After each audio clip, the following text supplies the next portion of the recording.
जी बिस्मिल्लाहिर्रहमानिर्रहीम। अच्छा जी, अल्लाह सुब्हानहू तआला से दुआ है कि अल्लाह सुब्हानहू तआला सदका मोहम्मद वाले मोहम्मद सबको तंदुरुस्ती से अता फरमाए। बात यह है कि कहा जाता है कि पूरी दुनिया में दर्जा हरारत को कम करने के लिए, गर्मी को कम करने के लिए कहा जाता है कि दरख्त लगाए जाए ताकि बारिशें ज़्यादा आएँ और दर्जा हरारत कम किया जाए। लेकिन पाकिस्तान में कहा जाता है कि इमली आलू बहारे का शरबत पिएँ या फिर जो है वो छिलका इसबगोल और बलंगू का इस्तेमाल करें।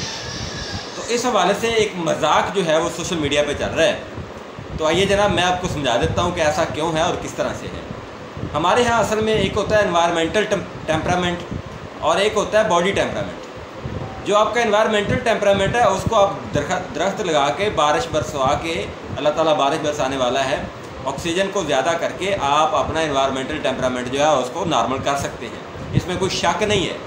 और ये भी मजाक नहीं है कि इमली आलू बहारे का शरबत और ये छिलका इसबगोल और तुखम बलंगू जो है ये आपका जो बॉडी टेम्परामेंट है उसको नॉर्मल करता है।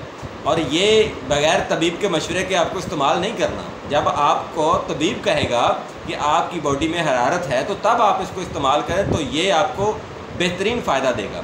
लेकिन जब आप आज खुद इसको इस्तेमाल करेंगे तो आपको नुकसान होगा।